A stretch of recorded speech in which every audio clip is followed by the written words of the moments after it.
Welcome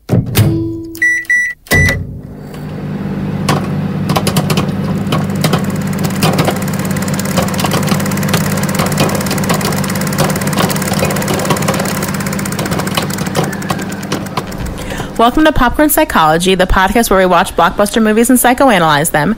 My name is Brittany Brownfield, and I'm a child therapist, and I'm joined by Ben Stover, individual therapist. Hannah Espinoza, marriage and family therapist. We're all licensed clinical professional counselors, also known as therapists, who practice out of Chicago. Even though we are licensed mental health professionals, this podcast is purely for entertainment purposes and to fulfill our love of dissecting pop culture in all forms. Please remember that even though we are all licensed therapists, we aren't your therapist. If you are struggling with mental health symptoms, please find a local mental health provider. Hi, welcome to our spooky season episodes of 2022. Today we're going to be talking about one of my personal favorites, Coraline. And so before we do that, I want to throw to our special guest today, Eric Wesselmann, if you could introduce yourself. Yes, hello. Thank you for having me. I'm Dr. Eric Wesselmann. I'm a social psychology professor at Illinois State University, lifelong nerd, and just thrilled beyond belief that I can find ways to connect what I do for a living with my passions.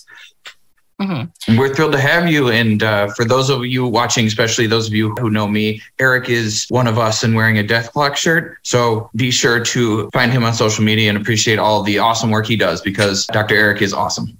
Mm-hmm. And we run in the same circles as you with the conventions we've gone to and sort of the panels we've all been a part of, the psychology panels of the conventions in Chicago, like Wizard World, that's now Fan Expo, and C2E2, so it's been fun to get to know you and all the other people that kind of run around in that same community. Yeah, so today we're talking about Coraline. I'm so excited. We're going to be talking about some heavy topics, though, unfortunately. Like we say a lot on this podcast, watching movies again as a therapist, especially when it's one of your favorite movies, is a true gamble, because it can really make you think about some dark shit and not ruin it, because Coraline's not ruined for me, but we're about to talk about today. Buckle up. So if you listen to this podcast with your kids, especially if you wanted to listen to it with them because it's about Coraline, which is a kid movie, we're going to be talking about some dark stuff. So we're going to be hitting upon the dynamic between Coraline and her parents, so touching upon sort of the neglects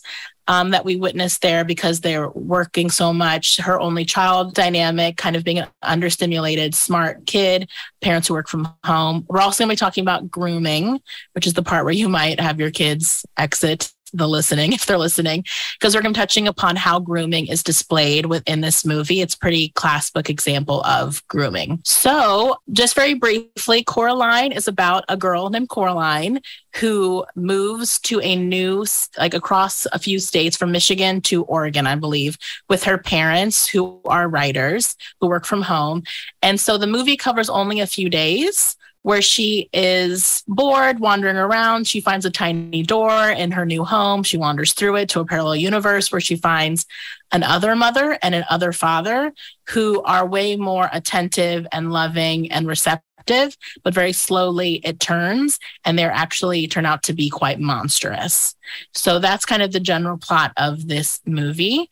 So let's get into the family dynamic, which we see almost immediately in this movie is the dynamic between Coraline and her parents, specifically her mom. Yeah, absolutely. We see a very clear message given to the audience and to Coraline herself that she is less important than anything her parents have going on, that she is expected to entertain herself. She is given nonsense missions by her parents, and it is pretty clear she is longing for a close connection with them, and they are not giving it to her. Mm-hmm. Well, one thing I guess we could highlight before we jump too far into it, which Eric, you brought up before we started recording, is that we're only seeing a few days in the life of this family. And there's a lot of circumstances we're not too aware of. One thing is that we don't know why they moved, like almost across the whole country. Why did they move so far away? Was it for work? They're doing a catalog for a local store, but do they have to go across the country to do that? There's been a recent car accident that has left her mom in a neck brace, which is pretty intense. And she alludes a little bit that it might have been Coraline's fault. And that's part of their iciness, because I can't remember exactly what Coraline says, but she basically says, almost apologizes about the car accident. Her mom's like, I know, or whatever. So I feel like there's a lot of things that we don't know about where they're currently at. Because another thing too is, because you're right, like these parents seem agitated right from the start. I wrote that they were miserable 3 or 4 times. I think I even wrote miserable parents create miserable children.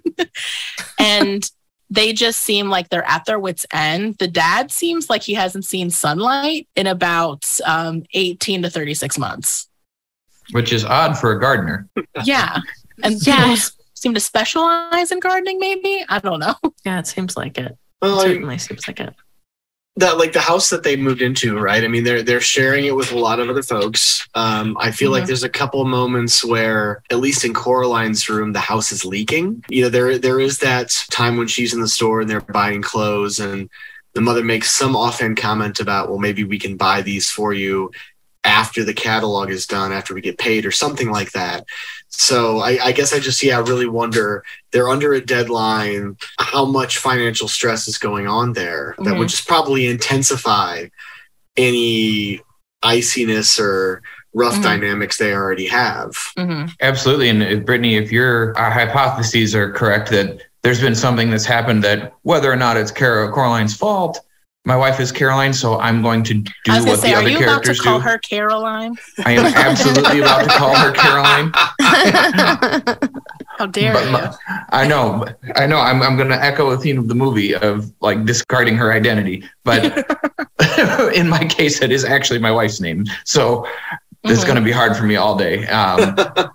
If I'm going to punish myself and everyone else, I'll sing Sweet Caroline every time I do it. But Bum. But anyway, I think, Brittany, if your hypothesis is correct, and like understanding of, right, this is only a few days. This is definitely, if there's something that's happened or that mom got hurt and it was because she felt like her daughter was distracting her, this is definitely not adequate time to have processed that yet and to have dealt with the feelings, and that, she might be feeling a little bit frosty yet. And like you said, Dad looks like he not only hasn't seen the outside, but he hasn't seen his pillow in a couple months either. He looks rough as hell. He looks ill. He looks ill. He looks ill. He looks like he is not well. He is not well. That's what I feel like it looks like. He's like hunched over too. Like he just looks like he's melting like a candle. He looks waxy like a candle. Yeah, kind of. One of the other things that I was thinking about when I was watching just like the opening scene is, sometimes I talk to people that I work with about what were some of the silent rules. Unspoken rules? Unspoken rules. Yeah. What was an unspoken rule in your family? Were there any unspoken rules? And I feel like one of them, and this that I saw right away, is that children should be seen and not heard. Go and do whatever you're going to do. We're busy. And that gets kind of repeated over and over and over again in a way that I feel like makes that seem true.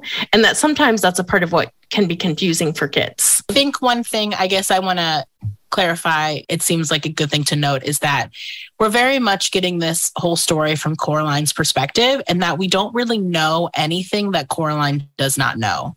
So if there is stuff going on with her parents, we truly don't know what that is, because we don't see anything in the movie that she's not present for. So we don't know what the parents are talking about, the extent of their distress, why they're living like this. We're really thrown in the middle of this situation where it's like, why did they move across country? They do seem like, you were kind of insinuating, Eric, like maybe down on their luck and where they're living, where it seems like everybody that lives in that apartment building, that house, is someone who is, I can't think of a better word than phrase than down on your luck. Like they're past their prime, they're struggling financially or just trying to make it work with maybe a fixed income, especially the older people. And we don't really have enough information on the parents' benefit for where their stress might be coming from. Because I think something I was also trying to pay more attention to this watch is if they are, you kind of said it already, but are they not buying things like food because they're strapped for money, or because parents are so caught up in their work that they're truly neglecting everything in the household, even food shopping? Because mom keeps saying, we'll go food shopping eventually. She brings it up like twice, and then she finally goes. And I was wanting to give her more of the, like, thinking as a adult that you wouldn't tell your kid, ideally, if you were thinking about them, that you can't afford food, because that's such a scary thing for a kid to know, and it's not appropriate for them to know unless they need to know. And so it does make me respect the parents more if I go with my head canon that they can't afford food right now. And so they're making do with these weird vegetables and condiments. And then the more negative viewpoint is that they're truly so not connected to Coraline's experience and they're so up their own butts that they are truly forgetting that their child does not have enough food to eat. So there's kind of two ways to view it. Either way, they are not communicating it effectively to Coraline and letting her create this narrative where her parents just don't give a shit about her is where because she says at one point, no one ever listens to me. And like you said, Ben, at the beginning, her parents are repeatedly messaging to her to shut the fuck up and get the fuck out of our faces.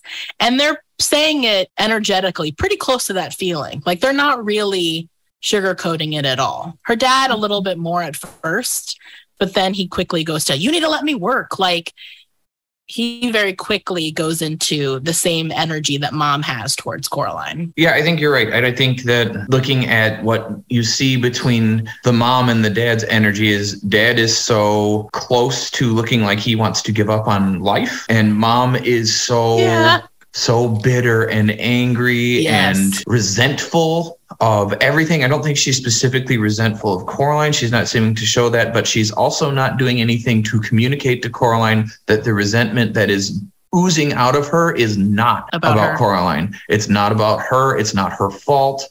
It's not your fault. We're in this nasty house that we're currently experiencing food insecurity and that we're living in a lifestyle that is not comfortable for any of us. And it doesn't seem like we see any effort to communicating that, and that allows Coraline's imagination to run wild. There was one moment that I did find interesting. Well, she has moments with both her parents. There's when the mom takes her clothes shopping and they kind of have some friction there, but there's, the dad is attempting to show her affection at one point and she's embarrassed by it, which maybe I'm thinking about this now because my older kids are starting to get into that tween era. They've convinced themselves they're teenagers when they're not quite there yet. Right. And very common for tweens.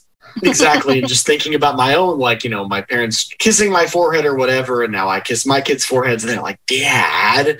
Right. And, sure, I probably need to figure out how to adjust my affection to them in a way that will be least embarrassing. Although I will confess that there are sometimes where I purposely, if I hear my kids kind of go, ooh, gross, when I think I said I love you to my wife, they're like, bleh. And so I'm like, oh, well, maybe I'm just going to go kiss your mom a little bit more now. And so, right. Yeah.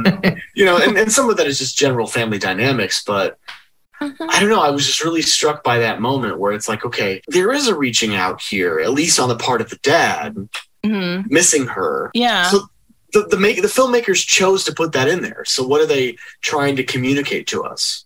Yeah, there are some moments where you see the dad try to insert some joy and either mom shuts it down or Coraline shuts it down. I was struck by the scene at dinner time earlier in the movie where he tries to joke about his writer's rash on his butt. And he was being silly and trying to be with Coraline and joking around. And mom basically says, shut up, go do your work, shut up.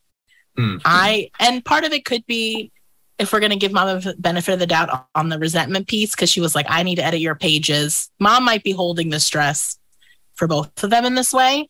And it really bummed me out that one of the few times that you see the parents trying to engage with Coraline is immediately just annihilated by mom.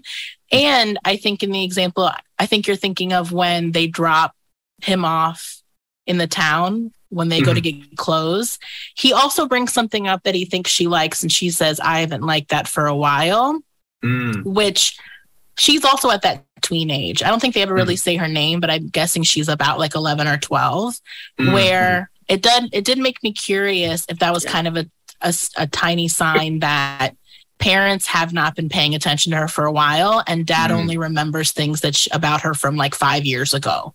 When maybe he was the last time he knew what her favorite thing was, or the last time he paid attention to what her favorite thing was, and maybe not paying attention to how she's growing up and what she currently likes.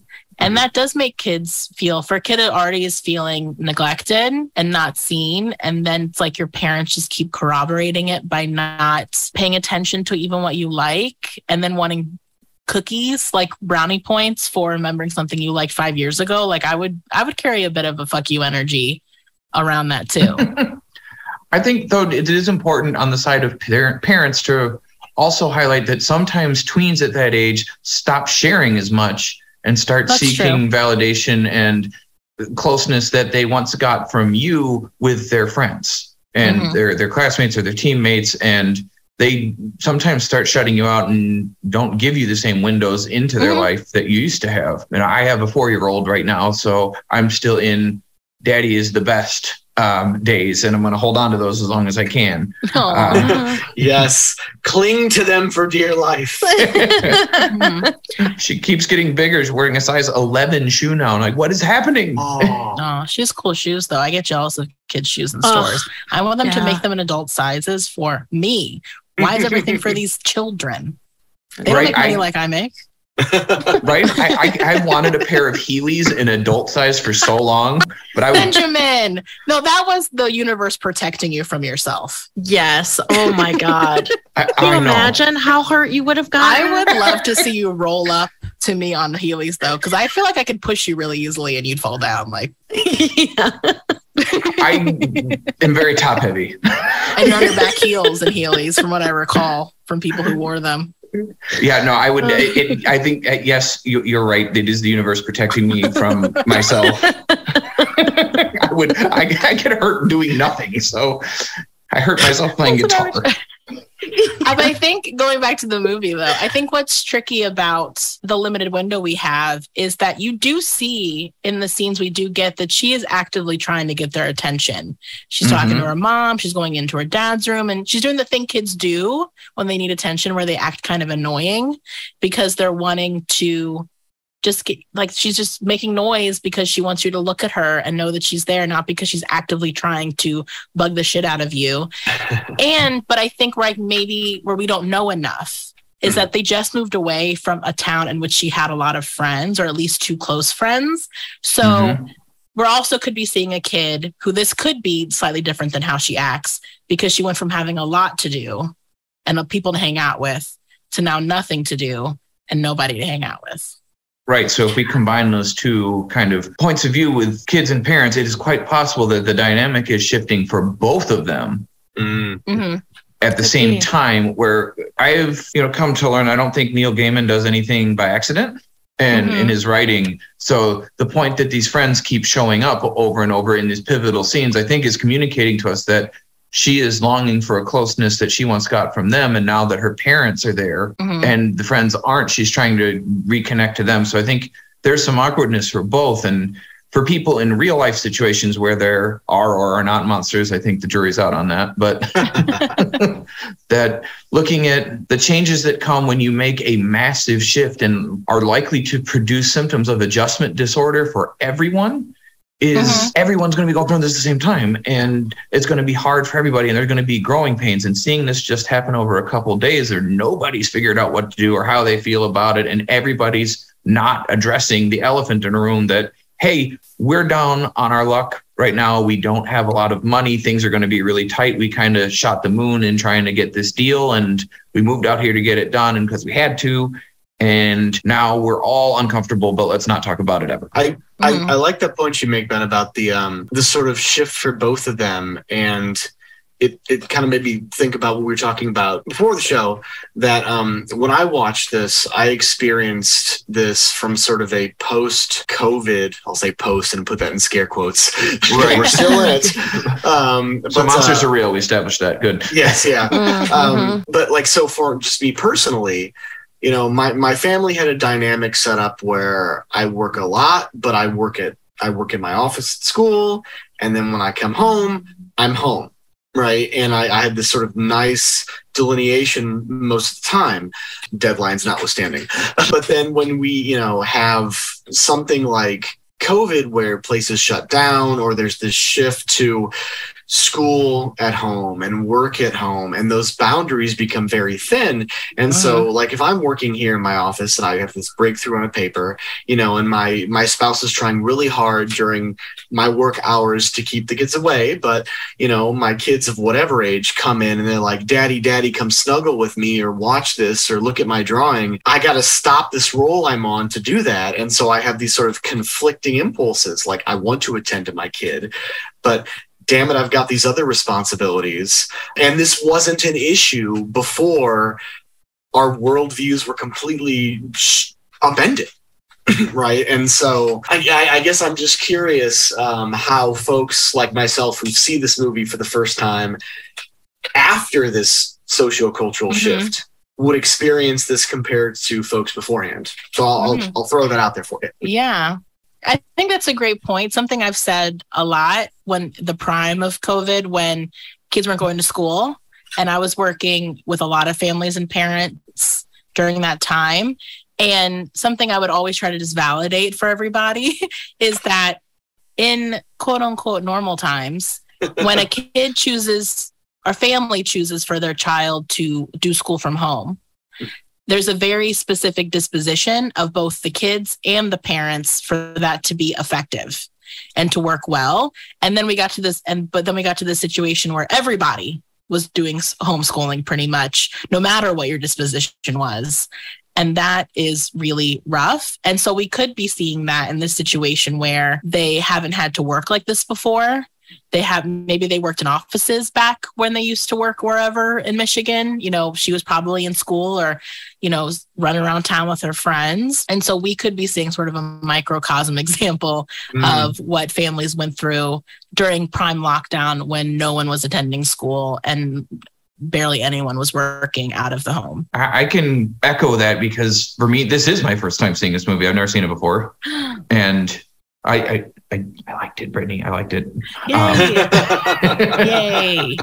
Teaser. But I think the way it hit different, because watching it now as someone who started, my child was 1.5, right when the pandemic hit, is having that change from having a child in daycare and we've been in daycare for 3 weeks before everything closed and just finally reached a point where we'd gotten some breathing room where we could operate in the balance, like the sweet spot between parent and professional. And I just started a new job that was pretty intense and was a big culture shift from community mental health and learning a whole bunch of things all at once and having some space to do that. And then having that all collapse so fast was a lot. So I think this movie may have hit totally different, having that not been the case and having no reference point for being unwillingly stuck in a situation where everybody's at home and trying to figure it out.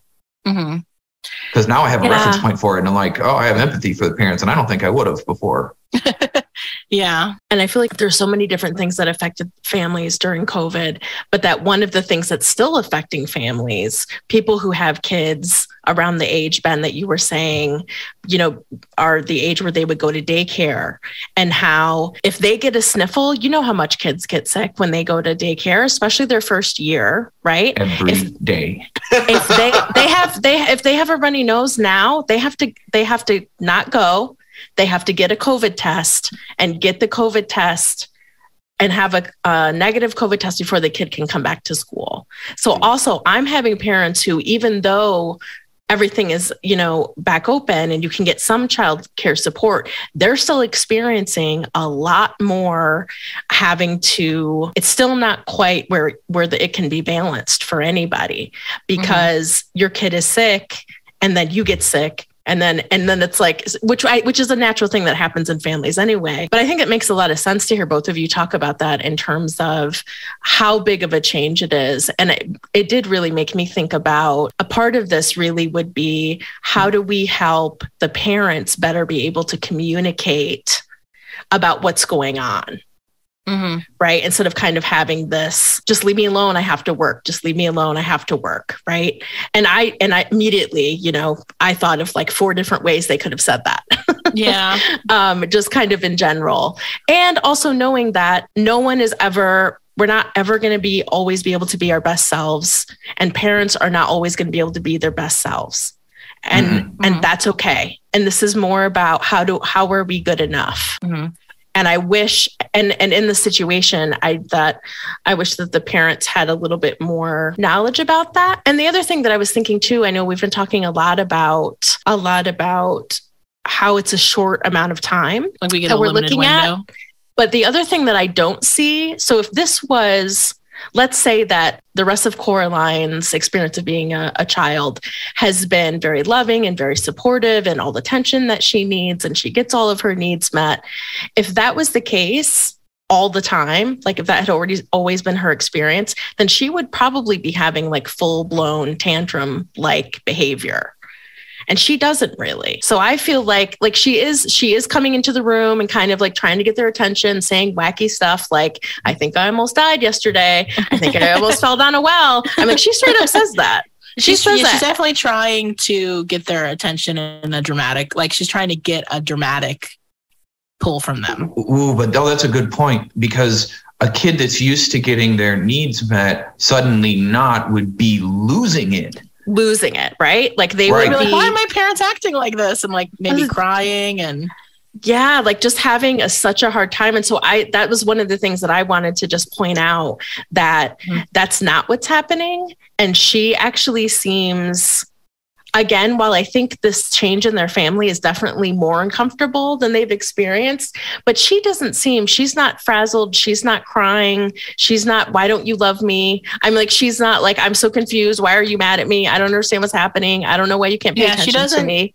She really, so it does seem like, regardless of the time that we have with this family, that it is common that she is not listened to, even though we hear her say that a lot. I think that seems to be, and it sounds like it's a common experience for her, just over her interactions with her parents in general. I think that's a really good point, Hannah. And that's a good thought point. And I think the next thing that bridged for me from that is, since I'm, at least presently anyway, raising an only child, and I married an only child, and I am not. I knew you were gonna talk about this. Go ahead. Like, have we done like 88 episodes of the show or something? And been friends for like 7 years. I don't know. Yeah, I'm sure you figured it out. But like, wow, watching an only child and marrying an only child, seeing the absolute difference in mentality and ability to self-entertain that would have been my brothers and I doing something together, like finding a way to play or irritate each other or fight, depending on what age we were at. But looking at the way my child can just pop off and disappear and go play by herself and start a whole imaginary play session just with her toys and be fine. Where I'm wondering, with Coraline being only a child, because Hannah, like you, like me, and Brittany, none of us are only children. So watching an only child operate feels lonely to us.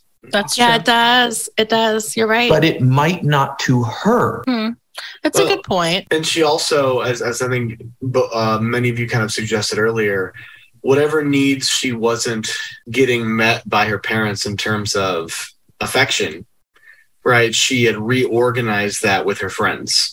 Right. So she perhaps reached some optimal balance of, okay, this is what I need from them, and this is what I need from them. And now the one support is taken away. Right. So like in my life, I know, just in terms of friends and family, who I can go to for practical social support when I need to get shit done. And I know who I need to go to when I need empathic, person-centered listening. Sure. Right. Yeah. And it took some time to get that, but that's the sort of organization that I've fostered for myself. Right. And if one is then taken away, you of course flounder and have to reorganize. So, I mean, is it quote unquote good that was Coraline's distribution of emotional labor? We of course could argue whether or not it is or not, but that was her system. And then that was taken away. Yeah. And I think that would also makes my empathy for parents a little tough, in that they don't seem to be cognizant or even like, or maybe they're just not able to be cognizant right now because they're so stressed that she doesn't have that. She doesn't have her friends anymore. She doesn't have siblings. She doesn't have kids to hang out with in this apartment building. And they're not thinking about, they're not even mentioning, they don't even whisper that acknowledgement of, I know right now you don't have anyone to play with. I'm really sorry that we had to move and now we're here and you're bored. And your father and I just need a few days to like head down, write this thing. And then after those few days, we'll do this, we'll do this, we'll do this. Because the thing that's missing, kind of even going back to what you were saying, Hannah, before, the thing that's missing from the parent-child dynamic that makes me want to go a little harder, be a little more judgmental towards her parents, specifically her mom, is that there's no repair work that gets done, nor does mom seem fazed at all by the way that she's talking to Coraline. Mom, she's not like she loses it on Coraline and then later, in a later scene, she's like, sorry. The only time we kind of see that is when she's going to go food shopping and she's like, let me make it up to you. And Coraline says, that's what you always say. It seems like there's a pattern of mom and maybe dad too acting this way, not really ever doing repair work around it, and then trying to make up for it as like an afterthought. And so she's pretty jaded, kind of what we're talking about, what she's not throwing fits or anything. She seems like a kid who's pretty jaded. And also what made me laugh-ish is you can tell her mom is so fed up with her mouth, and she has the same exact mouth as her mom. And how parents get so fed. I think when I have family sessions and parents will mouth off, and then I have to find creative ways as a family therapist to be like, we have to be mindful about how we model communication to our kids, and that we don't ask kids to be more mature and thoughtful than the adults in their lives. Because I could see her mom complaining about Coraline like she's such like a smart ass, or she's like she's got such a mouth on her, but but they talk just alike. I wanted to say like she's giving you the same attitude that you're giving her. Like when they're in that clothing store, I was really noticing like them kind of sparring back and forth. And I'm like, I bet you if we got to see the young version of her mom, that personality wise, probably not too far off from Coraline. Brittany, I love that you use that word modeling, and it made me think of something, Hannah, you brought up earlier about parents not always being their best selves, right? And to what degree, I mean, that's, I think, something we all deal with, right? And absolutely. So I would be curious, like if we had sort of our way to rewrite this, right, in the way that we would like to, what would be the sort of come together moment at the end where they all sort of sit down and be like, okay, the parents could be like, yes, we haven't been our best. How can we model to you that you will also, there will be times where you will not also be your best, but this is our family unit. We can be vulnerable with each other, give ourselves some grace, and work together. Like, I don't know. I think that's great. And what occurs to me is we did an episode prior to recording this one on a very, very similar plot line that came out in Inside Out. Watching the parents pull an only child and take her away across the country with little choice in the matter, and seeing the amount of effort and repair work that the parents are capable of once they reground that we don't see these parents do. And I think it's easier to feel judgmental against where they're at than the other parents, because we're missing two things. Is one, we don't see cute little emotions running around inside of their head. We don't. And we don't see their parts talking to each other. And what we also don't see is the genuine closeness and efforts to play that we saw with Riley's family, where they make efforts to play together, because when you do have an only child, parents have to become playmates sometimes and replace some of that role that siblings take on. And with my child, I see all the time, like, Daddy, come play with me. And she either gets to play with me and I buck up and figure out like whatever I'm tired about or 10,000 things on my mind. If I got to put that away and be a child or dog, one of the two, to play with them, play with her. And I don't see any of that with these parents. I know like this thing takes place over like a weekend, I think, but looking at it, we don't see any efforts to play or break out of the parent-child role or come into a shifting dynamic relationship. They don't have any of that. It's all very rigid, very set, very cold. Yeah. Yeah. So there's an arc there where they're affectionate at the beginning, it falls apart, and then they're affectionate at the end. And in Coraline, from jump, it's like there's no affection groundwork. But anyway, what were you going to say, Hannah? I was going to say that one of the things that is really helpful to clarify with kids, and also is to just let them know, like, you are also a human, and apologizing to your kid and saying, and even like, I would have even have been happy with them sitting next to her on the bed and saying, I know that it has been really stressful, and I know that I have been really stressed, and I can't imagine what it must be like for you, but I just want to let you know that I really appreciate your flexibility with me, and I want to be able to have more flexibility with you too. And but I am genuinely sorry about how this transition has not been going, I think, the way that any of us had really thought that it would. Yeah. It doesn't have to be something that's a paragraph long or like this deep, intense talk. It can just be like, hey, I fucked up. I'm sorry. And what can I do to make it up to you? Or like, what is something that you've been really wanting to do in this new town, or that you've been really thinking about? Like, maybe we should see if there's a zoo. There's so many close-ups of the Detroit Zoo snow globe. Like, maybe we need to find the local zoo. Like, would that be fun? Again, it's not so much that you have to explain every single thing, because we know that kids don't really absorb that shit anyway. They're kind of like, whatever. But saying something as simple as like, I'm sorry, these last couple of days have been so stressful. And I'm sorry that it feels like I've been taking it out on you. And I just wanted to let you know that sucks. Mm-hmm. And I'm sorry that that's happening. Go ahead, Brittany. Yeah, it makes me really curious, because there was an opportunity at the end of this movie to do that, and they kind of swerved away from it, which I was really paying attention to watching it this time around. And when they are at that sort of garden party that she makes them throw, there's a little bit of some movement on her parents' behalf of trying to be engaged, doing other things, getting back into gardening, that kind of thing. But there's still this sort of iciness, especially coming from her mom, of like, well, I guess this isn't horrible, is her energy.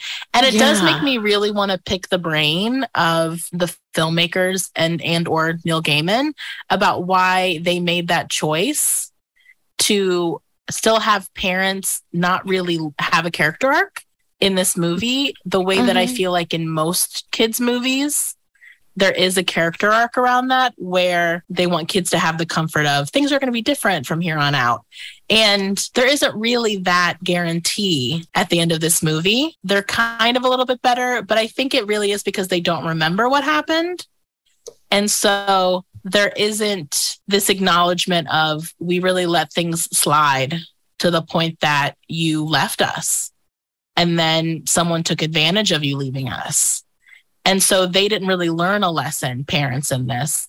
But that would have been the time, even if they didn't remember, like what you're asking, Eric, is that would have been the time for parents to say, like, this has sucked since we moved out here, and we know that it sucked, and we know that we haven't been around. So moving forward, the deadline's done. Let's do this differently.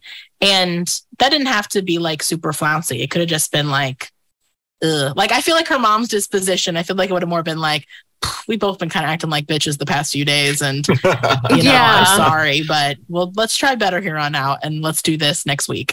But also, I think for kids that get that in every other movie, the kids that don't get parents who make adjustments to them need to be seen too. And I think this writing, very much like Stephen King writing, is going to cover it from the darker, less explored angle, and that this is a kids movie, not for little kids, but for older kids who might very, very well be aware that their parents, not everybody gets good parents. It's just and I think that's a great point. And Neil Gaiman is why I love him so much is that he writes such high concept, fantastical things, but he makes them so grounded in like real human experience.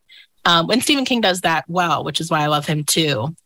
And that's a great point. And maybe I could definitely see him writing a book and choosing to end it like that, because he's like, this is for the ones whose parents don't come around and are totally up their own asses forever. And yeah, I would love to know more about why they only had one kid. Did they have one kid because they wanted that kid to be like self-sufficient and kind of be another adult that kind of walks around behind them? They didn't parentify her because she doesn't have other siblings to be the parent too, but she feels very adultified, which can also happen if you just happen to only have one kid for whatever reason, is that they're around a lot of adults all the time.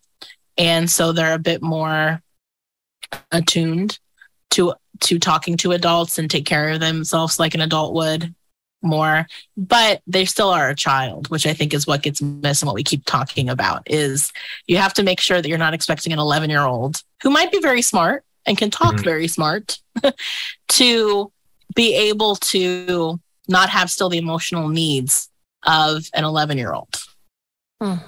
Well, I can speak from personal experience there with just the diversity of kids that I have. And I know my older daughter in particular was a very early talker and was telling social stories much earlier than developmentally most kids seem to. And so it was easy to forget, and still is easy to forget, that she's only the age she is. Yeah. Just because of the ability that we can have these, very high level conversations. But then when she hits an emotional wall, I'm like, how old are you? Oh, wait, no, I know how old you are. No, but I think that's a great point, because my actual specialty in my master's program was gifted kids. And that's a common occurrence that comes up. And I still see as a child therapist is that because a kid's really smart intellectually, we can unfairly ascribe other characteristics to them that match that IQ age and not their actual age. Or even sometimes the smarter you are, the more emotionally delayed you can be too, and socially delayed. And so sometimes when I'd work with parents, I would do age mapping where I would just make a graph of very minimal of, this is your kid's intellectual age, and maybe they're 9 and they are 16 intellectually, or maybe even older. Emotionally, are they 3? Are they still throwing tantrums? Socially, are they 5? And so when they're having emotional needs and social needs, you have to meet them at that age, which could even be younger than their chronological age, and not get hung up on the fact that they can say, discombobulated. And we do kids a disservice sometimes when they are smart. We overestimate them. And I could see Coraline's parents doing that because I will make an assumption that because they're writers, they're more intellectual types. And so maybe she's also an intellectual type because of that.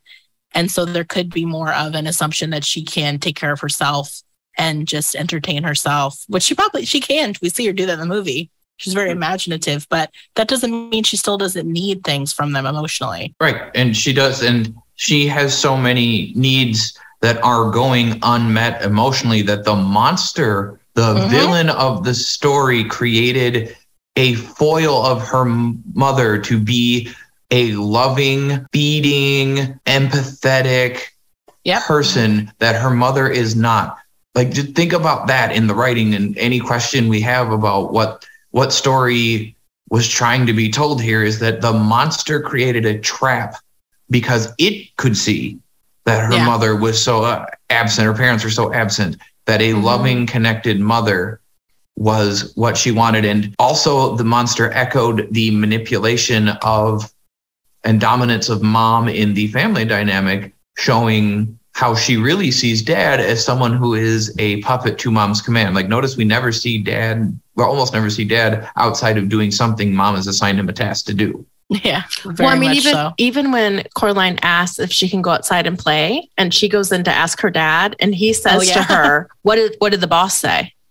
Yep. That's how, so he is also modeling that, he is pointing out that dynamic and agreeing in his role of that dynamic by saying that to her.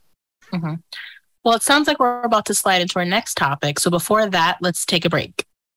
All right. So right where you were jumping off, Ben, great segue, is that because of all these things we've been talking about so far, unfortunately, it makes Coraline very vulnerable to be taken advantage of by someone who is demonstrating classic examples of grooming. So first off, we could define what grooming is. Well, grooming is basically, how I tend to think of it, is a frog boiling in water, which is that when someone who is preying upon someone else, a lot of times when we talk about grooming, it's usually the power dynamic of like an older person and a younger person, but that's not always what it is they are slowly ingratiating themselves into that person's life, usually in ways that are more normal, quote unquote, ways to interact with that person. And then they slowly start getting more and more, like I said, ingratiated and involved, and giving them the things they're not getting from other places and validating them, all the on paper positive things, because they're getting them ready. They're grooming them to then engage in a behavior with them or a relationship with them that is therefore inappropriate.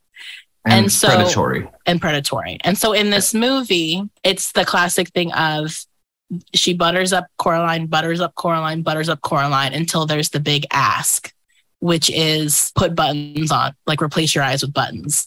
And in more real life examples, trigger warning here, it would be, let's do some hugging, let's sit on my lap, like, let's go hang out, I'll get you ice cream, let's spend time together. Until the big ask is more like, let me touch you there and let me touch you there and let's do this together. Or, let's run away together. And so it can happen in that more like textbook predatory relationship. I know a lot of times how grooming is using now more in like the TikTok space is relationships with big age gaps, specifically teenage girls who get in relationships with men in their like 20s and 30s. And so that kind of more grooming is a little different in that you are still you're still normalizing a relationship that in retrospect was not appropriate for whatever reason. With a grooming relationship, some of the things that are important to highlight that we haven't said yet are that the frog boiling in water is an important component. That there's a slow and steady intrusion upon normal boundaries and a slow exclusion and creating of an exclusivity with inappropriate trust breaches at inappropriate times as a tactic to make the person who's receiving the inappropriate trust too early feel special and feel like a need is being met, so that they get guilted into keeping secrets they wouldn't normally, because now a person with power has revealed their weakness to them and now made it the victim's responsibility to hold the weakness or feigned weakness of the predator and keep it from other people. And that creates a sense of responsibility and duty, and this kind of oversharing, inappropriate sharing always sets up the big ask. That before the big ask comes, there's always steady breaches of trust earning. And then that trust earning starts to turn. Yeah. And then you just totally lost perspective, as the person this is happening to, so that by the time the big ask occurs, you don't realize you have less perspective on how inappropriate it is. I think in this movie, we see Coraline have a huge reaction to the big ask. And I wonder if that's also because it's happening at hyperspeed, like it's happened over like 3 nights. Yeah, I'll leave that there. But yeah, I don't know if you want to add something, Hannah. I was just going to say that grooming, a big part of grooming is the power dynamic. Who has the power, who doesn't have the power. And it's so subtle. Yeah. It's so subtle. And also a lot of times the person who is being groomed, they don't think they can say no. Yeah. Yes, it is a part of them getting to the big ask and doing all the things, but it's also that the person in that position won't think that they can say no to something, or they'll feel like they should say yes because this person has been so nice to them. And there's something like on the table that they don't want to lose. Exactly. And that when we're talking about, in terms of what predators are looking for, they're looking for kind of how we've been talking about the dad. They look for somebody who's maybe like a loner, someone who isn't really talking to anyone, someone who maybe doesn't smile very much, a kid who's kind of by themselves. Those are some of the things that predators would be looking for. Now, we don't really have that because Coraline isn't really out in the world except for at the house. Well, the doll. because she says the ghost the children doll. say you get the doll because it is a way for Bedlam, which is the other mother's real name, to watch you and to see how unhappy you are, basically scouting you to decide if you would be a good victim. Right. And so, you know what you guys are describing in a grooming relationship, which we did an episode on this and we did not cover the grooming done. So now I feel like I have to mention it, is finding someone who's less powerful than you, more emotionally dysregulated, and starting to show them a different power and different trust is precisely the dynamic we see between Ra's al Ghul. I knew you were gonna. Oh, I knew you were gonna make this about Batman. I knew it, but I couldn't figure out how. Well, and so that's interesting because when you look at the what you're all saying resonates with what you see in the cult literature as well as some of the research on radicalization. So most of my research is on the need to belong and then what happens when that's threatened, when you feel socially excluded. And both of those areas are starting to connect these things more directly and looking at either interpersonal exclusions, the people who are chronically excluded by friends, family, etc. Some of the research, for example, on former cult recruiters who have sort of, been deprogrammed themselves, if you will, and are now sort of going out and sort of attacking, trying to dismantle this problem. They talk about how they were being positioned in places of authority in like college campuses, for example, maybe working in student services centers, etc., where they would look for people who were dropping a bunch of classes or sitting by themselves. And, and if, like, for example, someone is dropping a bunch of classes, they're probably having other sorts of problems.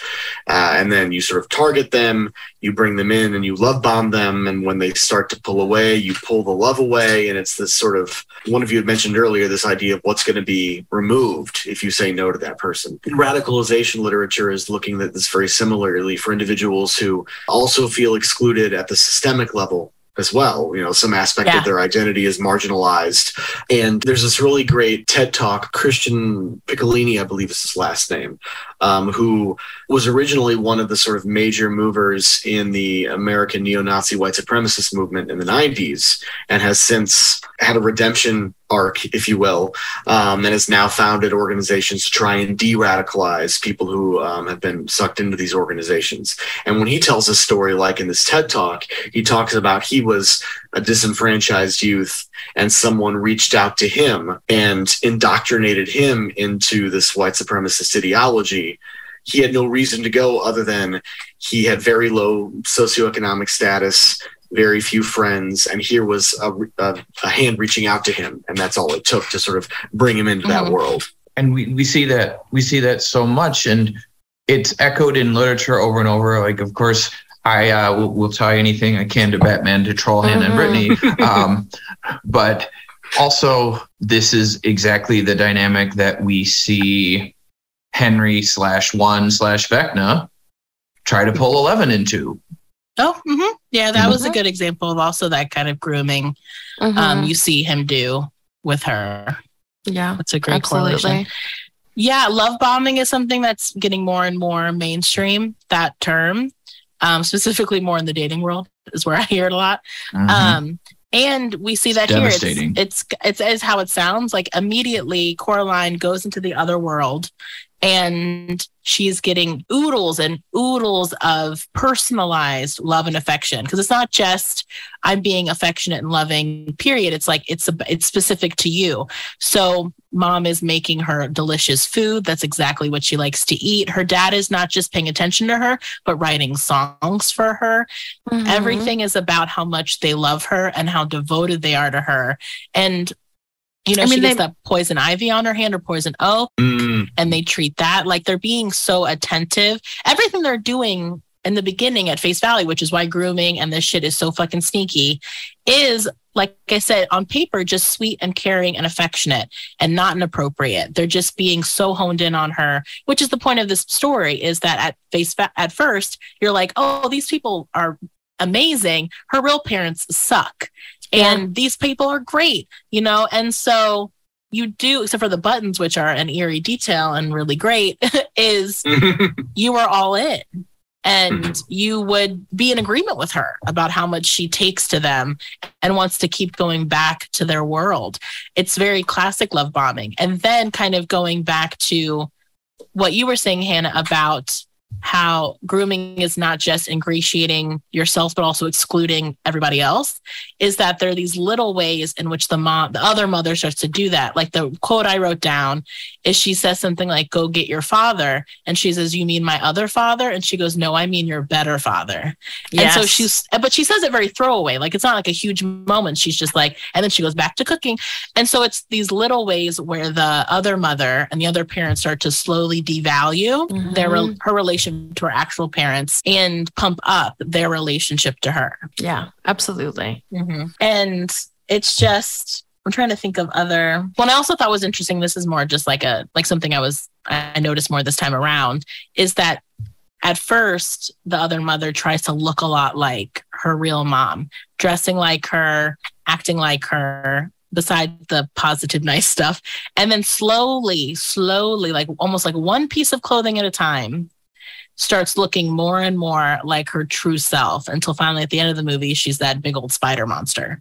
And that was also, even though we're seeing a sped up version of grooming, like that is also an interesting, honest portrayal of it too, of how at first they're trying to seem very familiar and unalarming, and then slowly changing until piece by piece, until you're at a point where you like look up almost and you're like, oh, you're a totally different person than where this started. And I couldn't even tell you how that happened.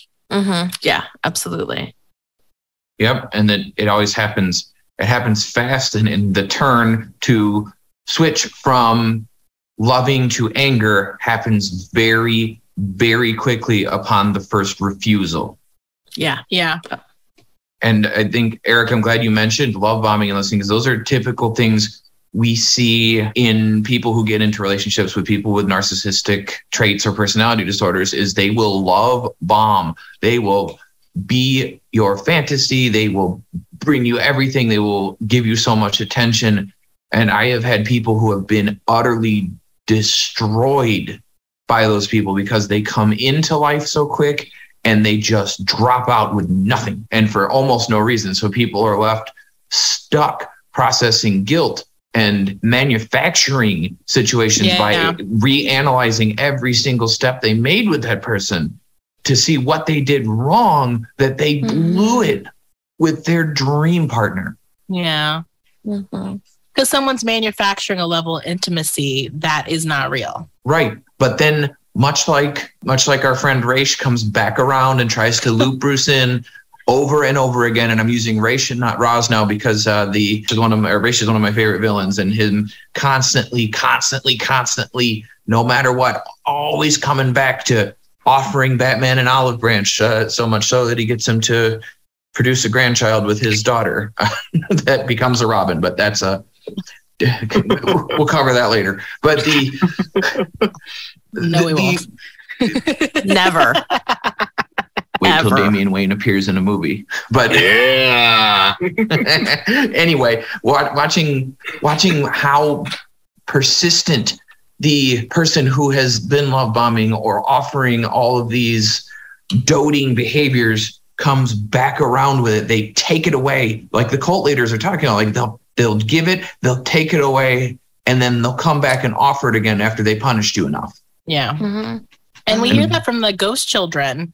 They say, she was everything we wanted. She knew we were unhappy. And then she said, like, in order for us to stay, and this is what she says to Coraline too, you have to give yourself up. You have to give yourself away and let us eat you, which is what the ghost children say. They ate us up. And so I think that is the classic part of this too, is it's also, is like you give all the good things first. Then you throw them on their back feet by switching up your attitude. And that's also so confusing as well. Like what we're all talking about in different ways too is, even if we go in the episode where we talked about sort of the abuse cycle as well, is, and like more of the domestic violence cycle, is when someone has seen the good parts of it, when things get bad, it's so confusing. And your part of you is still like, but I know that we have good times together. So I know that version of this life exists. And I'm not ready to give that away, because what I'd be returning to, maybe it's worth it to stay here for the good times, because my assumption is with the ghost children that they might have had tougher lives. And so maybe they were more vulnerable than Coraline, which also kind of goes back to our speculation of like what her parents and her relationship might have been like outside of the timeline of this movie, because she pushes back and fights back and all this stuff like immediately in a way that speaks to a kid who might feel more grounded in their real life. Well, and so the point you make about Brittany, about connecting it to the interpersonal relationship abuse domain, it also makes me think about some of the points you're all making about how there was this subtle devaluing, right? And when you look at least some of the research I'm familiar with, some of my mentors in graduate school did a lot of work on what was called the commitment model of relationships. So this is used to look at a lot of different relationships, romantic or otherwise, but some of the early work on it really was an attempt to understand why folks would stay in abusive relationships, why they would be committed. And so there's different factors that were sort of predicting that. One is satisfaction. You know, what are the outcomes that you're getting? Are the good outweighing the bad? Then what would be your alternatives after that? But the early work was like, well, folks who are in these relationships, the alternative of being alone would be better than what they're currently getting. So why are some folks still staying? And then they added to that was investments, right? And so when you the textbook abusers would slowly but surely make, the victim dependent upon them. And I think as we were talking about, sort of devaluing the other social support. So father, no, you're better father, right? And friends, family, anybody who could provide resources to help that person leave are slowly but surely stripped away, so that even if your satisfaction is down, your alternatives will be better. Those investments keep you there, right? And that was sort of just what you were talking about. Made me think of that model from graduate school, which is great. And the other thing to add on top of that, the more I think about this, the more I think about how masterful all his writing is in general, but looking at how it was depicted in this is part of the turn when the big ass comes, and if it's denied, is that the other thing besides devaluing your other supports is they have been secret sharing with you and gaining leverage.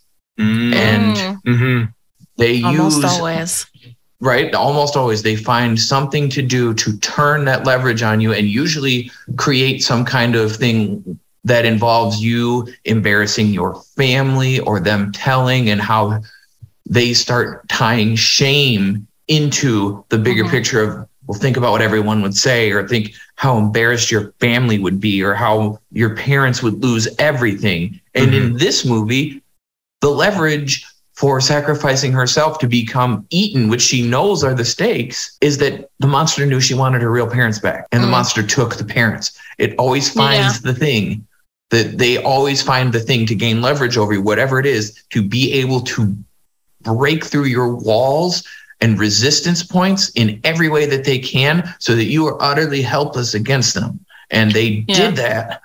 The monster Bedlam did that with this, by actually coming for her parents and making her actually see what it would feel like to be isolated in a weird place with just that circus performing neighbors who you just met, who are all, they retired circus performers basically, and realizing how alone you are. So you have to turn to me now. Yeah, I mean, that's a great... the movie does literally what usually happens metaphorically, which is we take your parents from you. We take your relationship with your parents away from you. And it's all the language that the abuser uses. There's a lot of, I'm your family now. There's a lot of, you don't need anybody else. Why would you need anybody else besides me? Like, I thought that you were committed to this. Like, there are so many different parts of the language that go along with just shaming the person in general. And also that eventually, when we talk about the domestic abuse cycle, is that eventually the honeymoon period doesn't happen anymore. And it's just bad all the time. Like they eat you. Yeah. Like that's what ends up happening. Another part of the language that an abuser would use is also that, but I did this for you last week. Like, I just got you flowers and we just went on this thing. And like, what are you talking about? I thought that you said that you were in this for the things that were good. Like, there's so much of that essentially they completely shape your reality. And that's a part of what's so hard to get away from. And when you only have one voice and that's the only voice you're allowed to hear, it's hard to believe anything. That's because it gets into it starts where then you start doubting yourself. And once we start doubting ourselves and not trusting ourselves, well, you don't really feel that way though, right? Because that's not what you said last week. Like there's so much of that. It's like so repeated and just happens for such a long time. And I feel like one of the things that I really love Coraline, which is why I'm probably not going to talk about her too much in treatment, is because she's pretty fucking resilient.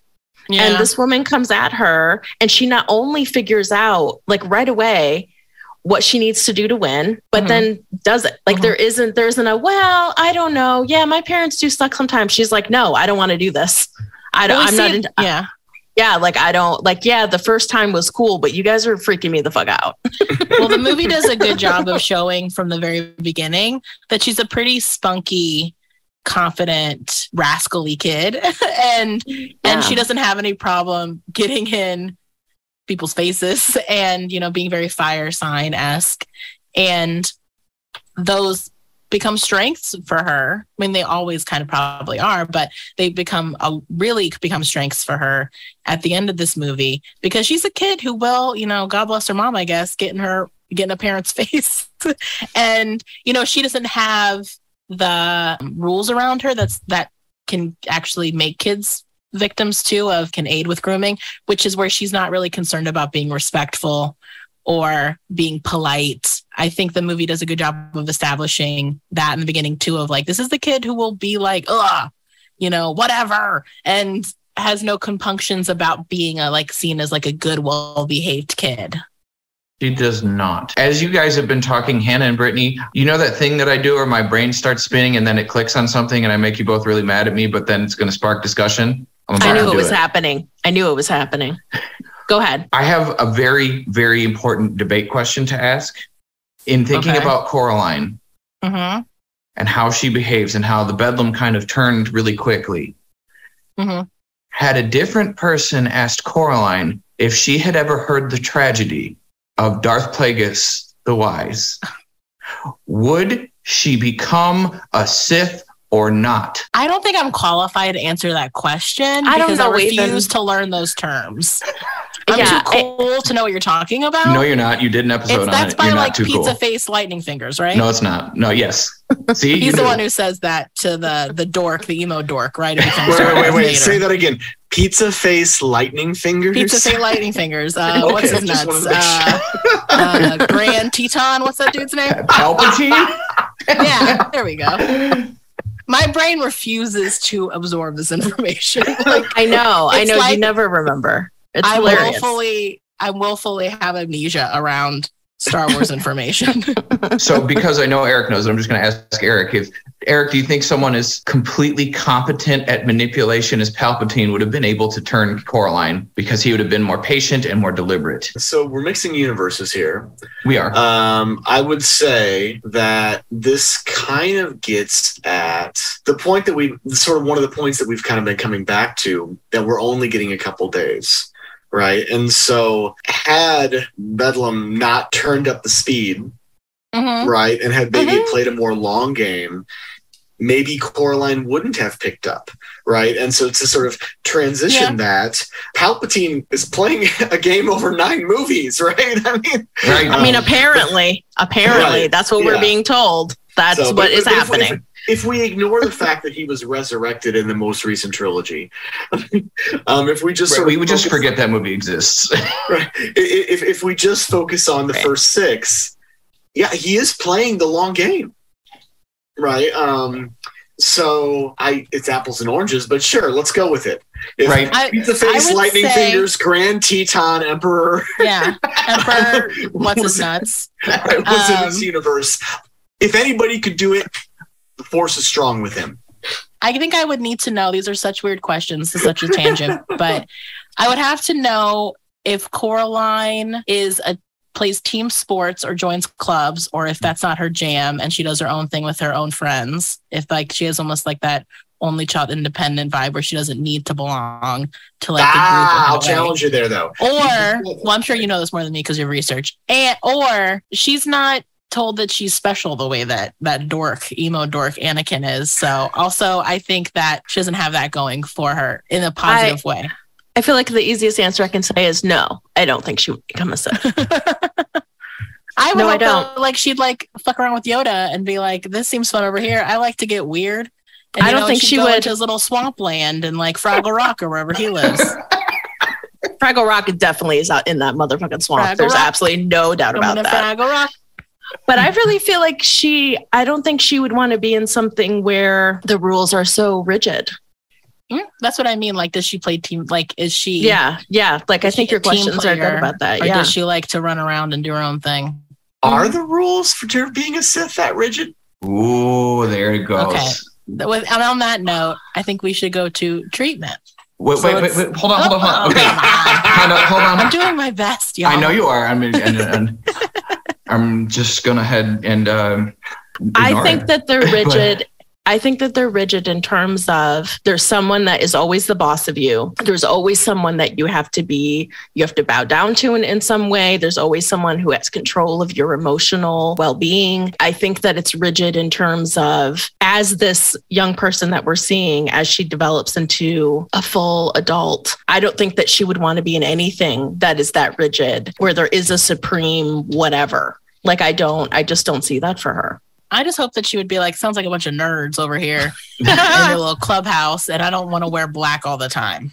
So I think she's a color girl. She's got blue hair. She is. She has so many different colors. She is. I think for me, the only reason why I find the question interesting is because Bedlam was only competent for a very short time. She was extremely impatient and wanted what she wanted because she was hungry. And, like Eric was talking about, is that Palpatine plays slow. He plays the long game. He's he like planted the Mitch those McConnell seeds. Of I love it. Nerdy. Definitely. The Mitch McConnell. Definitely.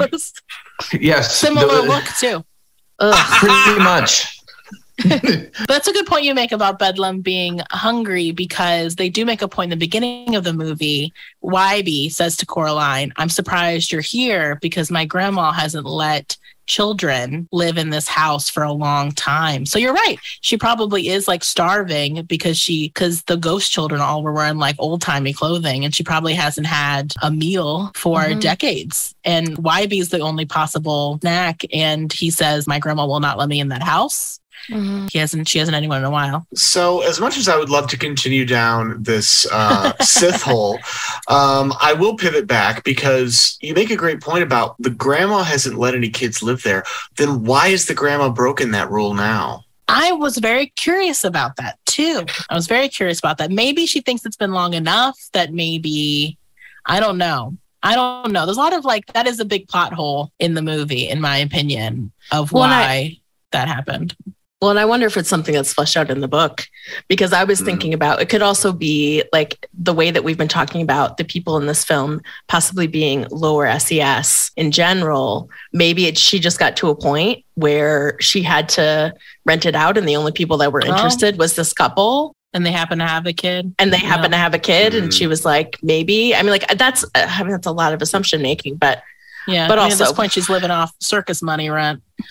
Pretty much. Right. And you can see with Wybie that he's got circus traits to him. Even more mean, the parents didn't talk about her. So they didn't know. Could be. I think that is a fascinating point. And the ethical question of that has been bothering me, and definitely was one of the questions that stuck out in my head too. Of how did this grandmother that lost her sister to this house now suddenly break the containment she had on it, the quarantine on it, if you will, of people that had children, to someone that had children. And now that child solved her biggest loss, the biggest mystery of her life that she's obviously been aware of. But she did nothing to said child to not fall into the monster's trap? There are some serious ethical questions there. I think that's what I mean, like the limitations of having a story that's so aggressively from the standpoint of a child, where we really do not see anything. We get no information that would not be known by Coraline. Like absolutely none. All right, so we will swerve into treatment now, but before that, we will take another break. All right, so I know, Eric, you are joining us from a different perspective. You're not like a practicing therapist, I don't believe, like the rest of us. So I didn't know, I'll give you the option if you have any thoughts based on your research that you think would be handy here, or even your personal experience. But if not, that's okay too. Or if there's a question that you want us to answer about treatment. We haven't done that before. I like that. Well, I kind of threw a couple out earlier with how we would rewrite the ending, but we'll just see if what comes up as you talk. I may just throw something out there, and as a non-practitioner. Well, so then Hannah, I know that the treatment that you and I had in mind for this kind of aligns with that question, so I can throw it to you first. All right. So when I was thinking about treatment for this film, I was thinking a lot about, because we were talking so much about grooming, I was really thinking about how do we help parents have more awareness of how to educate their children about, not necessarily about something like this happening, but what is a good way to give education that is meaningful and helpful for a young person, but also for the parents to give us a chance where the kid will feel comfortable telling us if something does happen. And so just a couple of things that I wanted to just bring up and talk about for parents in general as a couple of different things that can really help if something does happen, that your child will be able to come to you, and that because you have already set up a series of, basically, it comes down to a couple of different things. One is something that's really important for your children to know is if any adult asks you to keep a secret, let me know right away. You don't have to keep a secret. If an adult asks you to do that, you let me know, because an adult shouldn't be asking you to keep a secret. Right off the bat. Right. Yep. It just shouldn't be something that should be happening. The second piece is about talking a lot more about consent with children at all different ages. And I'm not talking about doing something that's inappropriate somehow. What I'm talking about, using the real names for their body parts, so that if something does happen, they can explain it to you based on their understanding of their body parts. Also, we talk about consent, and consent you should have to ask for permission for anyone to touch any part of your physical body. If someone doesn't ask permission, you don't have to engage with any kind of physical touching or hugging that you don't want to. And no one deserves your physical touch. You don't owe that to anybody. Exactly. And I will never put you in a position where you have to hug someone or you have to talk to someone. This is about, I want you to know that you have control over who is allowed to touch your body. And if anybody asks you to do something you don't want to do, again, let me know. Because a part of me being your parent is helping you have some protection, even when you're not with me. So I feel like those are kind of two of a couple of the big things. So teaching kids about consent, about touching, about anything that's happening to their body, talking to them about keeping secrets from adults, and then you as the parent paying attention to other adults taking a special interest in your kid. Now, am I going to say that every single person who's taking a special interest in your kid is a creep? No, I'm not. And that is something to look out for. That is something to be aware of as a parent. The other thing that I wanted to talk about is a little bit about how can parents take care of themselves. I know that it came up, we were talking about COVID, how different things have been for everyone. The difference between having a place that you go to work, getting the work done, having your home be like the place where you don't have to bring any of that with you. And sure, do some of us all work from home a little bit from our jobs? Yeah, I think that was always something that was happening. But the huge shift of that not being a possibility and trying to figure out how do you help your children understand that this is work and that even though I'm here, these hours are kind of protected. And if it is an emergency, you're always allowed to tell me. And then we define what is an emergency so that they're not the ones defining. That's the other part about all these things. We don't want the kid to have to be the one who's defining what is okay. Do I have to keep a secret from an adult? We don't want kids having to make those decisions. We want them to know, to already have something to go with. So coming back a little bit about how to help parents take good care of themselves. I work with and have worked with all different kinds of family systems, all different kinds of people taking care of other people, having several generations living in the house. I know that the idea of parent self-care feels like, what the fuck are you even talking about? And why are you talking? You're wasting my time. Like, you're wasting my time bringing this up right now. And what I want to say is, I'm not talking about getting a massage. I am talking about figuring out either how to get support from people around you to get a break for yourself. Every single human being needs a little bit of alone time. And I'm not saying it has to be 4 hours every week. It can be 20 minutes on Sundays. But there has to be a little bit of time to help bring you back to, what are the things that help me de-stress? And can I do that for 5 minutes? Can I listen to a podcast that I like? Can I just even do a meditation for 10 minutes? I'm not asking, because I know that a part of being a parent is so overwhelming and has been so much more intense than it has been in the last 3 years than it had been. There was a lot of support. There was a lot of things that were set up that were very conducive to the lives that we were all living. And then COVID happened. And that has not been the case. And I feel like I'm working with more and more parents who are like, I don't have time. There isn't any time. I don't know what to do. And really trying to help them look at this as, this isn't something that I'm asking you to do every single day for an hour. All we need is, you need to have a little bit of time for yourself to take a couple of deep breaths, to have somebody come over and spend some time with the kids so that you and your partner can go for a walk together. Doesn't have to be a date night. Doesn't have to be a huge thing. It could be something where you put a movie on. And how important it is, to model that it's important to take time for yourself, for your kid. So your child better understands that and has awareness of, it's okay if you need to be alone. Modeling being able to express when we need a break or when we need time to do something. Because that's what's really cool about all of these different things, is that you're automatically will be modeling these things for your children. And that's really important, because we need them to know that we're all human and that there are things that all of us need.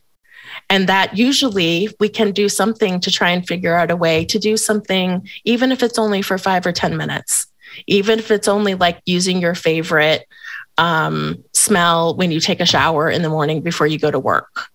Like, there's so many different ways. And I feel like we really get trapped in the options of, what does self-care look like? And it has to look like this spa weekend, or it has to involve money. And that's not always the case. But how important it is to take some time for yourself, to have the awareness to take time for yourself when your number on the scale is high. That's really important, not only for you, but also so that your kid can see, oh, mom's feeling stressed. She said she's going to go lay down for 20 minutes so that she can feel rested. And that's okay. That doesn't mean that they're not there for you or whatever. It just means that they need that time, because everybody needs that time. So I feel like normalizing that will also be helpful, so that your kids will also get that idea as well. I feel like I talked for a super long time. I'm done. Well, I'll jump next, because I'm just going to grow from what you've already said. One thing I want to add to what you said at the beginning is, I think it's good for parents to tell their kids that an adult will never need your help. An adult doesn't need you to carry this for them, to help them look for this, to find my puppy, whatever. Like, an adult does not need you to help them do something. Same way that an adult doesn't need to keep secrets with kids. That's not real. And so to instill that. And then also, an easy way to practice consent early and often with your kids is with family, and the whole, like, give your grandma a kiss, give them a hug. That can be a really early way to instill that you have radical autonomy over your body, even with your loved ones. And that does require some coaching of your other family members, because that is a radical change from past generations. And it can be seen as very disrespectful, and it can just cause a lot of brouhaha within a family system, especially with older generations, to have that requirement. And it's possible to do. And older generation who respects your parenting will get on board with that if you require it. But that is a safer way to practically practice that consent. Kind of jumping more on what you were saying too, Hannah, kind of thinking about the family dynamic. Coraline feels like a kid that, let's say she did go to therapy and did see me. I feel like the more I would talk to her, I feel like she'd bitch about her parents a lot, which would make me feel like I need to get them in the room. And so I think for better or for worse, I would end up working with her parents in some regard. And I think because of the dynamic is already a little hairy with how much they argue and stuff, or just the way they talk to each other, that I would probably want to talk to her parents without Coraline present, because I want to be mindful that when I'm giving her parents coaching around how to do things differently, that I'm also not disempowering them in front of Coraline, because she's like a smart kid with an attitude. So I also don't want to give her ammunition to be like, well, my therapist said that you're not allowed to talk like to me like that anymore. So So you want to be careful as a child therapist and a family therapist to not disempower the parents in front of their children by saying, well, you can't talk like that or something, along those lines. And so I'd probably want to meet with her parents like just the two of them without Coraline, and talk about the things I kind of spoke about earlier in the episode. How are we modeling? Because my assumption is that her mom would complain about how she talks and that she doesn't mind them or whatever. When parents would come into family session and their number one goal would be, I want my kids to listen to me. And I would say, well, that's not my job to make your kids compliant. So it would be more like, well, let's talk about how are we all communicating at home. I'd probably talk to the parents about how are they modeling communication to Coraline, if they are having opportunities to have positive experiences with her as well, because I think things can go downhill when there's a lot of negativity at home and a lot of antagonism. Is then very quickly every interaction is when you are disciplining or scolding or something negative like that. And then your kid starts to realize, which you're already kind of seeing in this movie, that the only way I can get attention from mom and dad is if I act out, and negative attention is better than no attention. And so you get caught in this cycle where your kid's always acting obnoxious or whatever. And then all your interactions are negative. And so I do encourage parents to, regardless of your kid's behavior that week, still carve out times to have positive interaction. And it doesn't have to be splashy. Like, don't take your kid out for like a fantastic weekend after they've been acting like an absolute ass all week. Can still have like, let's watch a movie together. Let's read a book together at night. Let's have a positive conversation at dinner, establishing basically conditional regard, that or unconditional regard, that no matter how you behave, I still want to be with you. I still want to spend time with you. I still love you. And then your kid will be more motivated to get that positive attention from you. And so they will rely less on the behaviors that get them negative attention. And you just have to be very mindful about flipping that script. When I work with parents where it's really got to a bad place and the kid is always in trouble, sometimes where I'll tell parents to start, and I'm like, it's going to feel so stupid, is when they go to timeout, go see them in 5 minutes. If they're still in timeout in 5 minutes, say, wow, you're doing such a great job being in timeout. I really appreciate you staying in timeout. And sort of like praise them for these small ways that feel silly, or if you're coming from an older school attitude around parenting, feel dumb and like it's undercutting the parenting. But you have to decide as a parent, is the goal of your relationship domination, that your kid feels dominated by you and then is compliant to you and submissive to you? Or do you want to have a good relationship with your kid that's built on love and affection and genuinely wanting to be with each other? And so if you just want your kid to mind you, you can just keep stepping on their neck. But if you want them to actually have a positive relationship with you and therefore other people, including teachers, partners, friends, you have to instill this one-to-one connection that positive behavior equals positive attention, equals affection, love, all that stuff. but you also want to have opportunities where it's not connected to their behavior. Like, you're only good if you mind me, or I only love you if you mind me. That, like, I love you no matter what.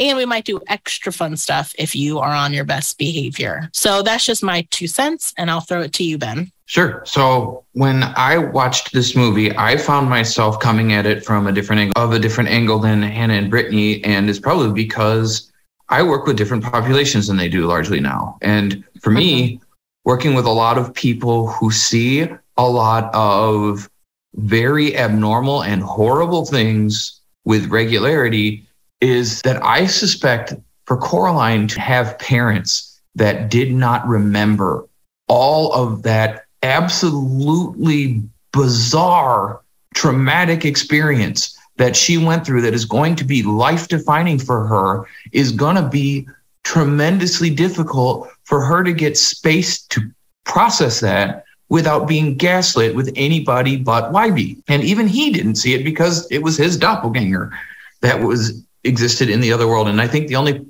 person who's still present who observed any of what actually happened was the cat. And that, cat can only offer so much social support to a human being. For a little girl to have gone through something so massive and to have saved everyone's life from this horrible monster and have nowhere to talk about it where she's going to be believed is going to be incredibly difficult. And I see parallels between that experience and the experience of any first responder or military person who maybe a little bit differently, not necessarily won't be believed, but doesn't feel like they have a space where they can talk about what's happened to them that anybody will have any degree of common understanding with.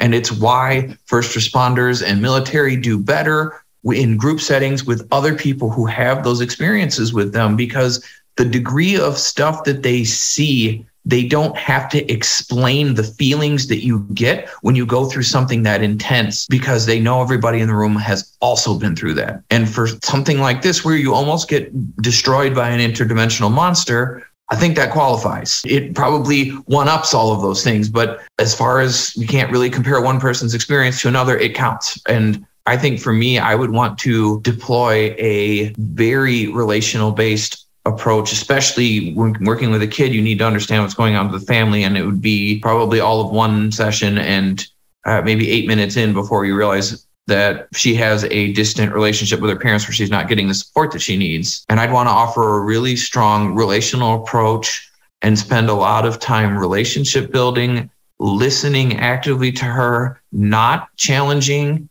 her experience and giving her a space to process what she's been through non-judgmentally, and really take on a lot of the person-centered techniques here, because this is a person who's going to be struggling to define meaning and be looking to be seen, and no one is going to see her. And in fact, they might start ostracizing her because her stories are so crazy. And I think for her to have a place where she feels heard and balanced might offset some of that. I hope YB remembers. I think he does. So then at least she has one person. Well, at the very end, he does save her from the hand. That's true. So and then he brings his grandma. He already is in the story. Like, he already buys into the narrative. Well, what I was thinking is would be really fucking interested in hearing the conversation that she's about to have with YB's grandmother. Yeah. And will that be enough for her to be believed? Because my guess would be that the grandmother would believe everything that she says. Oh, that's true. I didn't think about her. That is absolutely correct. And I totally did not consider that could be a healing experience. But that is an excellent point. All right. So we will take one more break and then we'll wrap up with final thoughts. All right. So I'm going to have the newbies go first, the people that this is their first time watching it. So Ben or Eric? I feel like we've all jabbered a lot. So Eric, maybe we'll start with you. Yeah. So I really enjoyed the experience. I'm a big horror fan, so I definitely enjoyed some of the more creepy moments. My 11-year-old was watching it with me and he was very engrossed. And so I thought that it was sort of a perfect age of being able to have some of the creepier moments, at least in terms of aesthetics, right? I don't know if he got all of the levels of the creepier things going on. Although I'm sure that one of the ghost kids talked about being eaten, he got that. Pretty clear. But no, it was just, there was a lot to unpack, which I enjoyed. I think I kind of said, most of the things that resonated with me early. Just, I look forward to watching it again. And actually, as you mentioned earlier, Brittany, when you wanted to pick the brains of the creators, I did Google, and in 2021, there was a new version of the Blu-ray released that does have several different commentaries, and there's at least one new one that says discovering the characters. So I don't know how much of that is visual and how much of that is actual characterization. But, Hannah's writing that down so she can buy it for me as a gift later. It is the Leica Studios edition. So, and it's only $13.99 on Amazon right now. Not that we're getting any kickbacks. There you go, guys. All right. Well, I'm so excited that you'll watch it again. Okay, Benjamin. So I watched it, and I've been kind of like skeptical to watch this because, as said in the Nightmare Before Christmas, that I don't. Oh yeah. I don't love Nightmare Before Christmas. I don't. People get really into it and have loved it for years, and it just never did grab me. The thing that I really enjoyed about this movie is like the art, the animation, all of it is just incredible. What they achieved with this film is incredible. The story itself was engaging. These kinds of stories are hit or miss with me. And the claymation ones don't always grab me outside of Rudolph because I watched it 40,000 times as a kid. But this one did. This one really did grab me. I really felt pulled into the story pretty quick. And I thought that it was just an incredibly well done story. And it is one that I will probably watch again, and was thinking about how important it will be for my daughter to see this, to see a strong, independent girl who can solve the problems of the world by trusting herself. At the end of the day, Coraline trusts herself, and that she keeps her own counsel, knowing that I, as I am enough. And I hope that I am able to help shape my daughter into a person who can believe that about herself at all times, and recognize that the power to solve any problem lives within you, and that you believe in yourself regardless of what monsters try to trick you off your path of success in life. And I think this movie is a great way to help teach that. Yay. All right. Hannah, do you want to go? Yeah, I'll go. So you can go last. I really enjoyed this movie. This is probably only maybe the third time I've watched it. I watched it for the first time with Brittany during the pandemic, maybe? The height, possibly. Yeah. And it's a beautiful film. I really enjoy all the differences in the animation too. I don't know if you all realized or recognized that her hair is very stiff and doesn't move. And by the end of the movie, it's loose again. And it kind of, the strands are individual. So I feel like that reminds me of when we did Spirited Away, when you can see, remember how I talked about how it's so cool and they have those lines above their hair, like their hair is a part of their emotional response.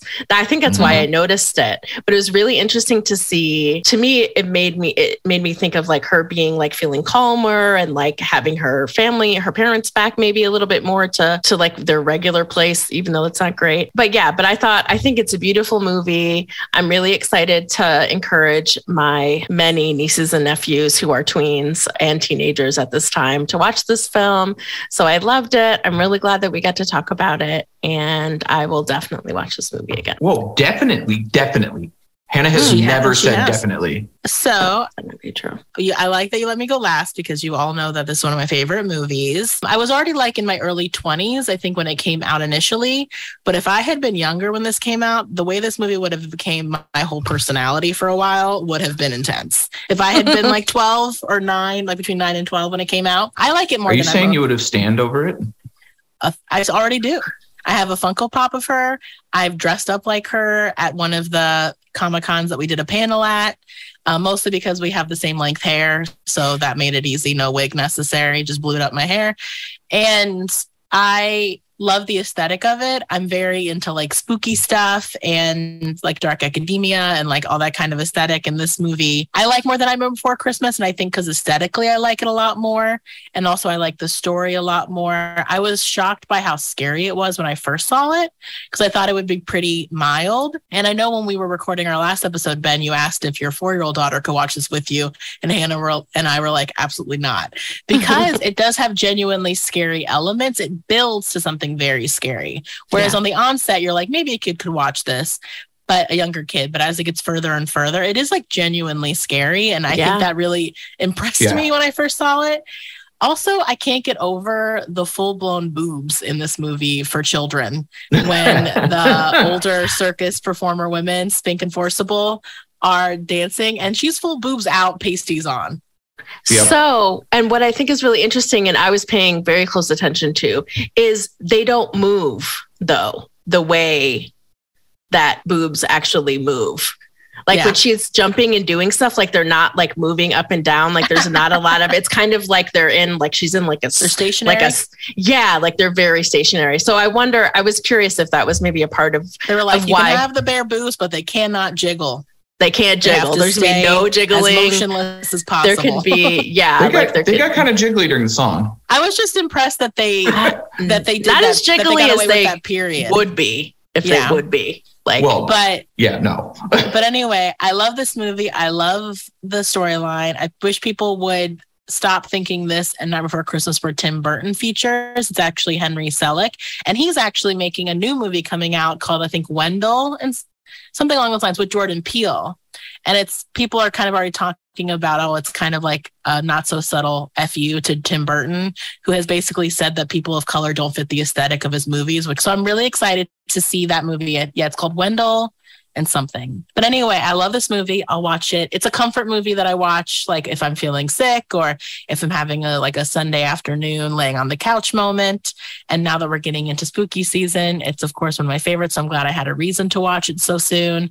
But I would love anyone who listens who doesn't watch it to check it out, because as you can tell from the panel of us here, we all liked it. So with that being said, thank you again, Eric, for joining us.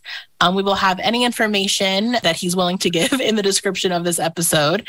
And then, like always, you can find us on Facebook, Instagram, and TikTok at Popcorn Psychology, and Twitter at popcorn_psych. You can always email us at popcornpsychology@gmail.com. We have a Patreon and a TeePublic site if you want to get merch or just support us. If you are a $50 or more patron, you can actually pick the movie that we discuss in an episode.